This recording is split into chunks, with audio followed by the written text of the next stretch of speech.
Hi there, I'm Christine Dunbar from SpeechModification.com, and this is my Smart American Accent training. Thank you for joining me for my Friday live question and answer class. I'll be taking your questions about the American accent, pronunciation, intonation, everything related to improving your communication in American English. Please feel free to ask questions as we go, and I'll be seeing them in the chat. If I don't get to your question right away, I'll come back to it. And I'll be talking today also about a topic and giving you a quick tip. So each time you come to class, I like to give you something that you can use right away to start improving your American accent. I will have accompanying materials. Hi, nice to see you both. I'll have accompanying materials for you on my website, speechmodification.com, when they're relevant, and I'll also be directing you to where you can find answers to your questions in my playlists on my channel page. I always suggest using the search box on my channel page because you can find a lot of the information there by just searching for the term, the sound, the word, or the information you're looking for. So today I'd like to spend a little time talking about some of the most common error patterns that we hear when speaking American English. These accent patterns are typically because we learn our first language, and our first language has a sound system. And any languages we learn after our first language, we tend to use our native language sound system to help us interpret and speak in the new language. And in many cases, the sounds are the same. Many languages around the world have some similar sounds, but in some cases, English will have sounds that don't exist in your native language, or they'll be made slightly differently in American English than they are made in your language. Or there'll be sounds that you have in your language, but that you don't have in certain contexts. So one example of this, and one of the main accent patterns I hear for non-native English speakers, is that many people who don't speak English as their first language have a tendency to have errors at the ends of words. The errors tend to be that either sounds are left off the end of the word or they're changed at the end of the word. One of the frequent changes is that they are what's called devoiced. So for example, the Z sound, the D sound, the G sound, the V sound, all of these sounds are voiced. That means my voice is on when I say Z, D, G, V. And what happens for people is in their native language, they may not have voiced consonants at the ends of words. And so they have a tendency to say, instead of Z, they have a tendency to say S in English. We've talked about this in other videos and broadcasts. This also happens because we spell many words with the letter S, but they have the sound Z. So was, is, goes, eyes, use, etc. have Z sound. You may be pronouncing them with an S sound. You may be saying was or ice, etc. So this is one pattern to watch out for, and it comes from what happens in your native language. Same thing happens with other voice consonants like the D, the V, and the G. You can see videos about voice consonants and about the specific patterns on my playlists. Use the Sound of English playlist or search for voice consonants. So that's one pattern that I really think is very helpful to be aware of, particularly because we use a lot of Z's and D's at the ends of words to give grammatical information. So to make something a plural, we often add a Z sound. To make something a past tense, we often add a D sound. Possessives, other verb tenses will have those Z's and S's at the end. The other element I would say that's very common in many accents is simply leaving sounds off or not saying them clearly enough at the ends of words. And this can just make it very hard to hear what words you're saying. This is particularly true, I would say, for Spanish speakers because Spanish tends to end only in certain consonants and in vowel sounds. And so Spanish speakers will often leave the T off the ends of words or the D off the ends of words. Vietnamese speakers, Chinese speakers, very frequently are leaving off the end sounds, and that can make it very difficult to know exactly what word you're saying. One suggestion I have for practicing and improving this is saying single words and paying attention to what word is at the end, and also learning about linking. So when we speak fluently in American English, we don't simply say each word separately. That would sound very choppy. So that's me giving you an example of that. We tend to run words together to link them. And when we have a voiced consonant, we tend to link it to the next vowel if the next word is a vowel. So I don't say, was I talking? I say, was I talking? Was I? It's almost like one word. Does it need to be? I tend to say, does it need to be? Does it need to be? Does it need to be? I guess need and to, I tend to make a little break there. You can see a lot more examples of linking on my Linking and Reduced Sounds playlist. And also I suggest looking at my Real Talk playlist, because this talks about how written language differs from spoken language. So it shows you the written words, and then it'll show you where we're connecting those words, where we're linking, where we're reducing. Please feel free to ask questions if you have them. I will stop talking about this topic and answer your questions, whether or not they're related to these accent patterns. So that's one of the major accent patterns, end sounds of words. Another main area to work on and to know about is vowel sounds. So we have a set of vowel sounds in our native language, and a different set of vowel sounds in American English. And again, some places these vowels line up. Okay, Pascal has a question. Right after practicing, I speak comfortably and smoothly, but then it becomes less comfortable. Well, in my experience, when I've worked with my clients, Pascal, what I notice is sometimes there's a little bit of a warm-up where you tend to speak with habits, right? We have motor habits. We can't think about how we're moving our mouth or where we're placing our tongue. We just rely on our habits. So when we are speaking, we use our habits. When we practice, we can begin to shift those habits, and fairly quickly into practice, your muscles, your brain, that you don't have to think about it as much. You're using those new patterns, and they'll stay with you for a while. And then your old habits, your old patterns are very strongly ingrained because you've been using them for all of the time that you've been speaking English prior to this time that you've been making the changes. And so they will still linger. They will still come into play. That's why I typically recommend practicing for a short time, but trying to do it frequently so that you can take advantage of how your brain is shifting and changing those patterns to the new ones. So you don't necessarily have to sit down and practice for an hour, but if you practice a little bit periodically, maybe every day if you can, then perhaps those patterns will shift to the new ones. I do know long term, if you commit to it, that you will be able to change and shift. I also think in your particular case, you may, if you're surrounded by people speaking with an American accent all of the time, then your brain is getting that as an input. If you're not surrounded by American English all of the time, your brain is getting other languages, it's getting your native language, it's getting accented English from other non-native speakers, and so your listening and sound system also affects your pronunciation system. And so you're fighting against some of those other elements. To counter that, you can really try to spend time listening to American media. I know that you're probably already doing that. Surrounding yourself with as much of the American accent as you can in terms of hearing and speaking is going to help with that. So good question. Thank you for bringing that up. So we were talking about vowel error patterns, and vowels are, as we were saying, your listening to vowels is affected as well as your pronunciation of vowels. So we've had a lot of classes on vowels, on specific vowels, the vowel system in general. I would suggest taking a look at my vowels playlist and also paying attention to which vowels you have in your language versus in English. So you can do some research on that, and you'll see where your error patterns lie there. I'm going to give you a tip at the end that will also help you with vowels. Other major accent patterns. The American R is something we've also talked about many times, and it's typically different. The American R is different than R in other languages, and so specific work on American R can be very helpful.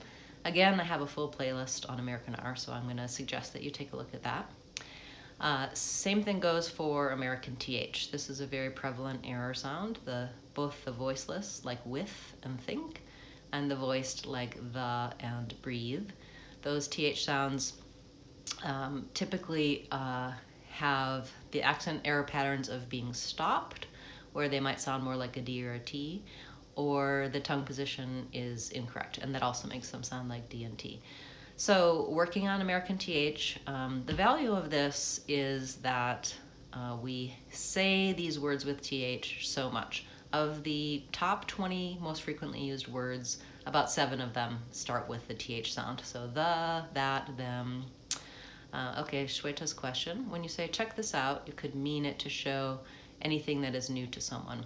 Yes, definitely. I would say check this out when I want to show someone something new, or even just when I want to draw their attention to something. They may already, it's not necessarily something new, but it's something that, maybe I'm excited about. Oh, hey, check this out.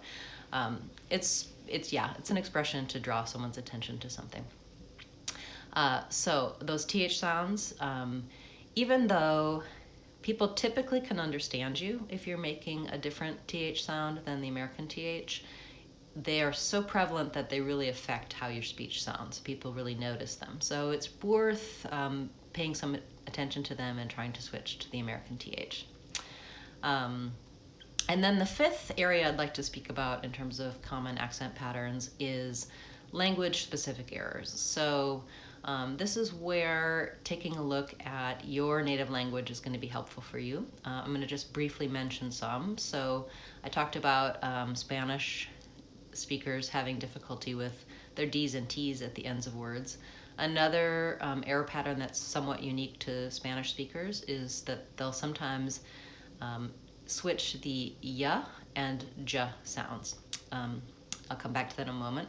So Shweta would like to know how to pronounce image, route, and surprise. Okay, so image has the j sound at the end.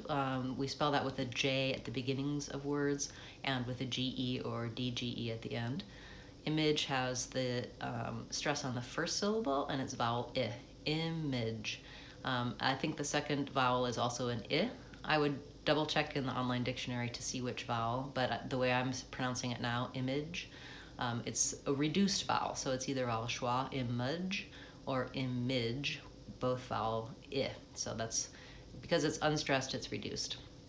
The word route, there are two pretty common pronunciations for that in English. I tend to say route with an ow vowel, and others will say root, the same as the root of a tree with an oo vowel. That's maybe some regional differences, but you'll hear both route and root. And then lastly, surprise. That has stress on the second syllable, prize. So prize is going to be long. It's the diphthong I. It also ends with final Z. So even though it's spelled with an S, we want to be careful not to say surprise, but we want to say surprise. And the first syllable has the vowel surprise, surprise. Now, this is a case where sometimes that vowel is not super strong. I'm not always saying surprise, surprise. I do think sometimes people pronounce that with just a vowel schwa, surprise. I was very surprised. I think the proper pronunciation is probably surprised with an R. Again, I would use an online dictionary to double check. It probably will show both variations. And I can check into that for you and make a comment at the end of the video, but I'm not going to take the time to look it up now, obviously. So hopefully that helps you with those words. Thank you for your question. Okay, a few more. Drawer, Buddha, chicken, political. I'm cracking up because I'm thinking about making a sentence with all of those words. Anyway, sometimes when I'm counseling people on how to practice, we talk about the word and then we make up some sentences with the word, because oftentimes if you're trying to pronounce a word by itself, that's a good place to start. You'll be successful just saying the word, paying attention to the sounds in the word. But obviously we have to use words when we're speaking. And so making up some sentences and talking about the way you would use that word in different contexts is very helpful. So I'm guessing that you're not using drawer, Buddha, chicken, and political all in one sentence, but if you were, that might be a funny sentence. So briefly, let's talk about those words. Drawer, you can see that's challenging for me to say too. The challenge with this word is that we have the DR blend and the at the end, drawer. And in the middle, drawer, we don't really say that W sound. I don't say drawer, I say drawer. So basically I'm using an O or diphthong, drawer. I think that this is something that would merit a full video explaining to you how I move from the dr to the or. But basically, if you think about the word or, and drawing out the O and gliding to the or, and then put a DR in front of it, drawer. That would be my starting point for practicing on that word. Buddha, I do think people say Buddha with an U, first syllable stress, Buddha, second syllable is schwa, but I also think people say Buddha, the vowel like in book and good. Again, I would need to look it up to be sure, but off the top of my head, I think Buddha and Buddha are both acceptable pronunciations. Chicken, that has the vowel I at the beginning, first syllable stress. It starts with the CH sound, the ch sound, so you want to push that air out, chicken. And second syllable is either just a syllabic N, chicken, where you just really close to the N, don't use a lot of vowel there, or it would be a reduced vowel, either the I vowel or the vowel schwa, chicken. And then political has second syllable stress, political. The other syllables, you want to make sure they're short and reduced. So starts with vowel schwa, first syllable, second syllable vowel I again, and then tickle, reduced vowel. So I would say it's a vowel I in the tick, and just a syllabic L, almost no vowel at all, or very small vowel schwa. So let's try that together, political. So I'm going to make my sentence about a political chicken. So Buddha put the political chicken in the drawer. Okay, I don't know why I had to do that, but I just was having fun with it. Thank you for the questions, and I hope that helps you with those words. I did go through them rather quickly, so please feel free after the broadcast to go back and review and take some notes on the individual information about those words. Spanish speakers, back to some of the Spanish speaker patterns. The Y sound and the J sound, the Y and the J, tend to get switched with one another. So you might hear a Spanish speaker saying ju instead of you, or yob instead of job. And the way to work on this is just to practice each separately. So look up words that have the j sound, practice on those common words. Two that I can think of on the top of my head are just and job. Those come up very frequently. Those need that pushed out j sound. And then the ya words, practice on those. You, your, yes.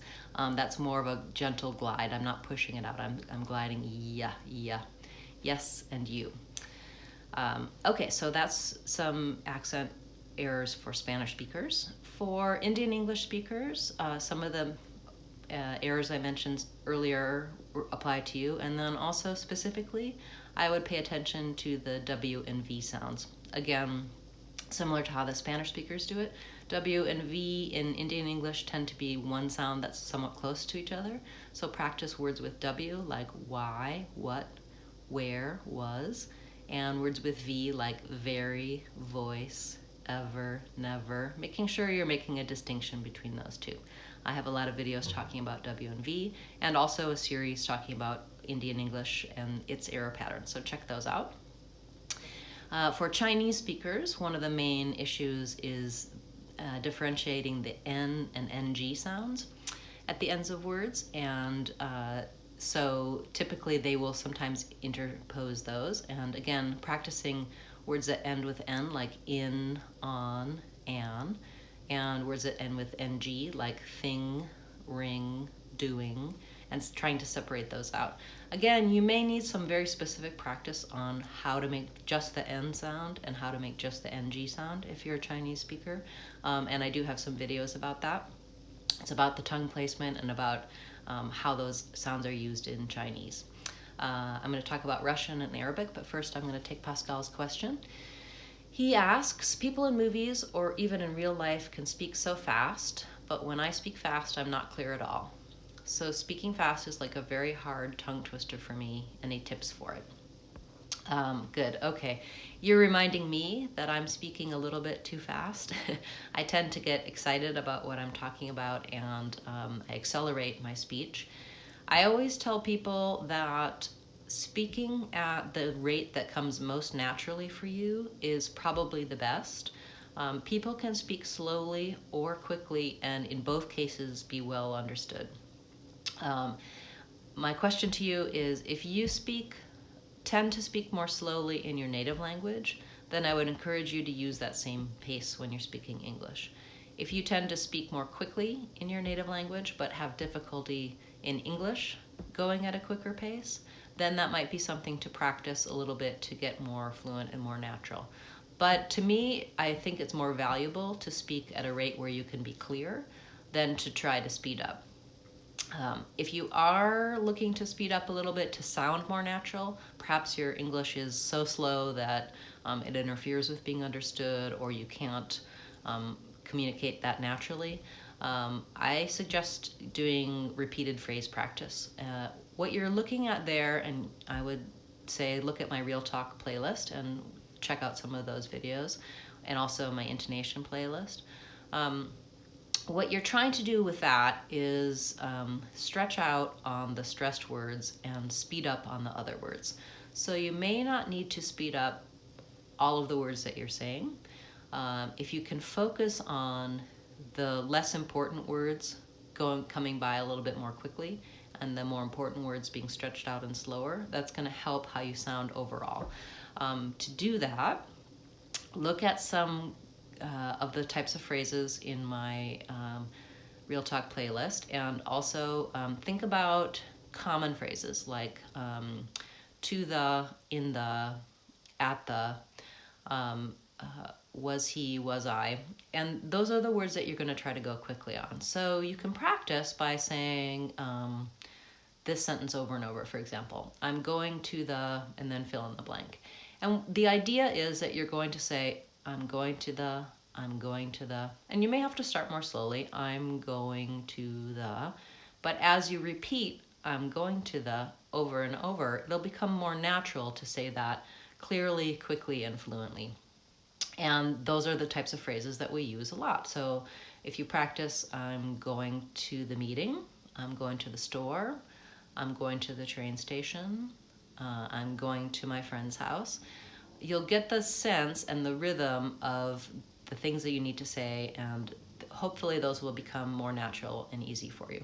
And as you mentioned earlier, it may be that you practice for a while and then those go smoothly and then it fades a little bit and you have to come back to the practice. But I encourage you to use that as much as you can.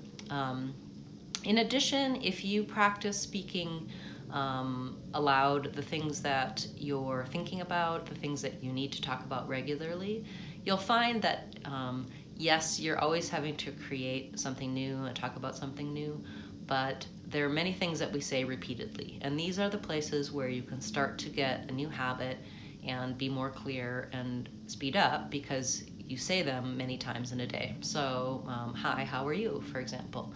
Or simple questions that you have to ask, simple things that you say repeatedly. Try to jot those down, make a note of what they are, and practice on those things. It makes more sense to me to practice on the things you're actually saying because that'll change your speech as opposed to practicing on tongue twisters or things that aren't relevant to your speech. So I hope that helps you, and I know that you've been practicing hard and making some good changes, and I know that you'll continue to do that. Okay, last couple things. You're welcome. Last couple things. Let's talk about Russian speakers. Shweta, I like you're using no and yeah. You've been commenting on my videos and asking some questions about how to use those discourse markers, and I'll continue to think about some help for you with those. So Russian speakers, many of the patterns I mentioned before, and also the pattern with W and V that I mentioned for Indian English speakers. Some Russian speakers have that same issue with substituting W and V for one another, so practice those separately. And then TH is a big one for Russian speakers. Arabic speakers, here's a new pattern, and this is true for some other languages as well, but Arabic speakers have a tendency to say the P, T, and K sounds at the beginnings of words without the puff of air. So rather than saying people, they might sound more like people. So the P should have a nice puff of air. You should be able to feel it. P, p, paper, people, put, play. And so you want to make sure that that air is there. Same with the T. Talk, to, table. I should be able to feel the air releasing when I say the T at the beginning. It shouldn't sound like dock or table. To the American ear, it sounds like you're saying a D sound or a B sound rather than a T sound or a P sound. I have some videos explaining this and helping with this, so that's a tip for Arabic speakers. Some Indian English speakers do that as well, and some other languages. So you can get more help with all of these patterns that I've mentioned today, both on my website, speechmodification.com, and in my playlists, so go to my channel page. Also, I suggest subscribing to the channel. You'll get notified when I'm live, and you can join us for class, and also you'll be notified when I've uploaded new videos. My quick tip for today is that on my website, I have a native language guide for you in your native language that you can download for free as a PDF, and you can see what are the typical patterns based on the sound system in your native language. What kinds of error patterns are you likely to make in English? I highly suggest doing this because when you're practicing, it's going to help you focus on which elements of pronunciation are most important for you to practice first. It's going to give you good examples of what you might be doing with words. Hey, thanks for your question. I'll be right with you. So the native language guide will tell you, okay, on this sound, in this word position, you have a tendency to substitute this other sound or to make this error. And here's an example. For this word, you sound like this. It's super useful because you will probably be able to recognize that you're doing that. You may be aware of some of them already, and there may be others that you didn't realize that you were doing that you're doing. Of course, a guide for a whole language group does not apply to every single individual, but you'll find that our sound system really does dictate what comprises our accent, and so a great majority of you with a certain language background will have some aspect of those error patterns that you find on the native language guide. So go to my website, speechmodification.com, go to my store page and free downloads, and look for your language. If you have a language that's not there, you can send me an email or make a comment on this video, and I'll make sure that I have a guide for you. I also have a general guide. If you would like, go to my courses page and get a free trial of my professional course, American Accent Training for Professionals, and there is a native language guide there that applies for many, many languages. You can take a look at that, and that is there to help the people using my course focus on the elements and the lessons that apply to them the most. So I can't stress enough how useful it can be to understand what accent error patterns you have, and that'll help guide you and help you understand why certain words are more difficult for you, or know which words and sounds you're possibly making errors on that make it hard for people to understand you. Okay, so there was another question from Allegria. I hope I'm saying your name correctly. Sorry if I'm not. She says, hi, I've heard there's a psychological component when it comes to speaking a different language, fear of sounding like a different person. I think I relate to that. What would be your advice? I agree with that, most certainly, that what I find, and I think this has more to do with intonation than pronunciation, but the two are interrelated. So what I find is that people tend to hold on to their the patterns from their native language in terms of the rhythm, the music of speech, and maybe sometimes pronunciation, because what they heard as a child and when they first heard language and intonation, that sounds correct and natural to them. So you have part of your identity is how you communicate and how you learned to express yourself. And when you try to adapt a different and use a different style of that, it can feel very foreign. It can feel very much like, oh, that's not really me. Or I've had people tell me they feel like they sound fake. Or they might feel like, oh, Americans are gonna think I'm making fun of them if I try to imitate their accent and I'm not getting it quite right, it's gonna sound weird. People have that psychological component. The other element that I always tell people is that the first thing that we understand when we learn language is intonation. So before we know any words, before we know any grammar, before we can even speak, we hear our parents speak to us and we hear those tones. We hear the da-da-da, da-da-da-da-da. And parents all around the world use exaggerated tones and intonation when they're speaking with babies and young children. And so that's what we hear first. That's what we learn. Babies can understand a happy tone. They can understand a warning tone. And so it's very primal. It's a very basic level of communication. And sometimes just knowing that when you speak with American intonation instead of your native language intonation, you're so welcome. If you switch that, it feels really foreign, it feels wrong. I suggest trying it out in small doses, someplace where maybe you're not gonna have to speak to that person again. So, okay, maybe you're ordering your coffee or you're just having an interaction in the elevator. Try to be a little more flexible with how you speak and use your, fake American accent. It doesn't matter if you get it exactly right. No one besides you is probably gonna notice that that's happening. And when my clients try this out, they tell me, okay, yeah, I still feel a little funny, but nobody gave me a reaction. If anything, the reaction they get is, wow, you sound great. What are you doing differently? So yes, I think that's an important part to acknowledge and recognize, and it's definitely something that you can get over. Another way to work on getting over that is to record yourself. Try different things out. Be playful. Try recording yourself speaking in your native language, but with an American accent. So don't, speak the way you might have heard an American try to speak your language. Or speak in your English, speak in American English, but try to really overdo your accent. Use a very heavy accent. Play around with that, listen to how you sound, and you'll become more comfortable with having some flexibility in how you're speaking and how you're using your accent. And you may be you're probably your own harshest critic. You probably are the most critical of how you sound and the most concerned. And other people are a lot less concerned about how you sound. They're more concerned about whether or not they can understand you.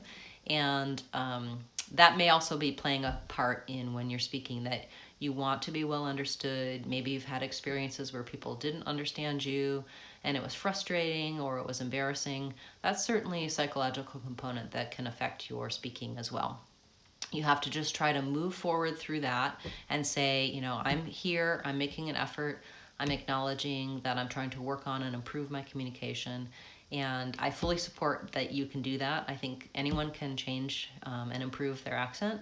And many times those psychological components have to do with your past experience and your background, and trying some things, building your self-confidence a little bit in very small doses can really help you to feel more confident and to make the changes that you're looking for. So that was kind of a long-winded answer, but I really liked the question because it's a topic that comes up a lot for my clients, for my students, and I think it's worth thinking about because it's going to affect your progress and your success. Okay, thank you for all of the great questions today and for being here, being a part of this class. We'll meet again next Friday for your questions, and so if you can't wait till then, you can make a comment on this video or any of my videos, and I'll get back to you with an answer for your question. I'm Christine from speechmodification.com, and that's it for today. Remember, if you want to sound American, you can do it. speechmodification.com.